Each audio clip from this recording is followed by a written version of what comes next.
आपण पाहताय महाधुरळा.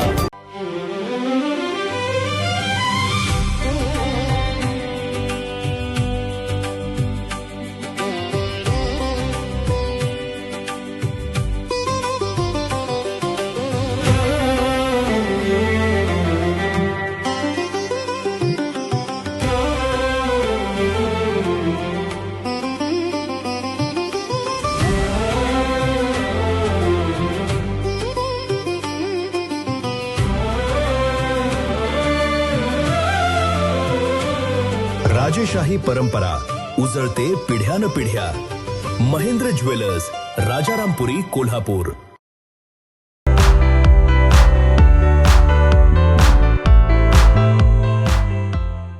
विश्वरत्न महामानव डॉक्टर बाबासाहेब आंबेडकरांची 135वी जयंती आज आहे. कोल्हापूर जिल्ह्यातील आंबेडकरी चळवळीतील सर्व मान्यवरांनी या ठिकाणी एकत्रित अशा पद्धतीनं कोल्हापूर जिल्ह्यातील सर्व भीमसैनिकांच्या उपस्थितीमध्ये सर्व पदाधिकारी लोकप्रतिनिधींच्या साक्षीनं या ठिकाणी जयंतीचा कार्यक्रम या ठिकाणी घेतलेला आहे. आजच्या कार्यक्रमाच्या निमित्तानं मी सर्व जनतेला एवढंच सांगेन की शिका, संघटित व्हा, संघर्ष करा अशा पद्धतीचा संदेश तत्कालीन काळात देऊन ज्या पद्धतीचा विचार त्यांनी मांडला तोच विचार अनुकरून आपण सुद्धा आपल्या आपल्या आयुष्यामध्ये यशस्वी होण्यासाठी आपण सगळ्यांनी प्रयत्न करावेत अशा पद्धतीचं आवाहन जिल्ह्यातील काही प्रश्न आहेत. खरं तर काल करवीर पंचायत समितीमध्ये एका सामाजिक कार्यकर्त्यांनी थेट कर्मचाऱ्यांची कॉलर धरल्याचा प्रकार घडलेला आहे. त्यावरून गोंधळ देखील निर्माण झाला. सरकारी कर्मचाऱ्यांमध्ये या सगळ्या प्रकारामुळे अस्वस्थता आहे, कारण माहिती अधिकार कार्यकर्ता असल्याचं सांगून अशा पद्धतीचा सगळा प्रकार. अशा पद्धतीनं कायदा हातात घेणं हे चुकीचं आहे. कुठलीही गोष्ट असेल, एखादा अधिकारी कर्मचारी चुकत असेल तर त्याच्यावरती कायदेशीर मार्ग आहे. तक्रार असेल, ज्या पद्धतीची वेगळ्या पद्धतीची कायदेशीर प्रक्रिया आहे ती केली तरी काही हरकत नाही, परंतु अनावश्यक अशा पद्धतीचा वादविवाद उद्भवणं हे चुकीचं आहे.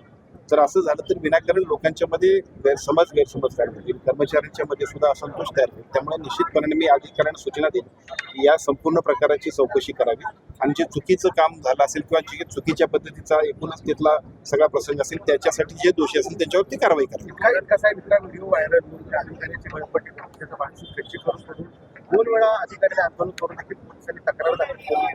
पोलिसांवर देखील आक्षेप आहे त्यांचा. पोलिसांच्या या भूमिकेवरती दोघांनी आक्षेप घेतलाय, अधिकाऱ्यांनी पण घेतलाय, नेते पण घेतलाय. मी आताच पोलिसांना सूचना दिलेत. मी आज सकाळी मुंबईहून आल्यानंतर पहिल्यांदा सूचना दिलेत आणि मी तुम्हाला सांगतो की अशा पद्धतीचा प्रकार कोल्हापुरात आपण पकडून लागणार नाही.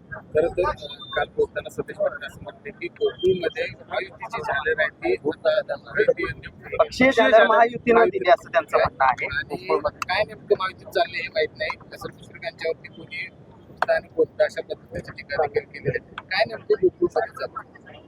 आता मी मुंबईहून आजच आलो, त्यामुळे मी माहिती घेतो त्यांनी काय, त्याच्यानंतर आपण बोलू. आमदार शिवाजी पाटलांनी तर ईडी मार्फत चौकशीची मागणी केलेली आहे. निवडणूक सुरू झाल्यानंतर प्रत्यक्ष निवडणुकीच्या एकूण सगळ्या कामकाजात मागच्या आठवड्या 15 आठवड्यापूर्वी सुद्धा मी आपल्याला सांगितलं होतं की मतदार यादी तयार होऊन निवडणूक प्रक्रिया सुरू होते. या गोष्टीपर्यंत पुढे प्रत्येक जण आपल्या आपल्या पद्धतीनं आपली क्षमता आणि आपलं अधिकाधिक चांगल्या पद्धतीचं संघटन मजबूत करायचा प्रयत्न करणार.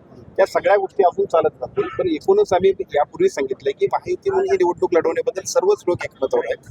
पुढच्या टप्प्यात या सगळ्या प्रक्रिया पार काढण्यासाठी पालकमंत्री म्हणून मी काम करेन. आशा भोसले यांच्या निधनानंतर काल लता आशा हॉस्पिटल एक नवीन निर्माण करण्याची घोषणा रघुनाथ मंगेशकरांनी केलेली आहे. कसं बघता या गोष्टीकडे?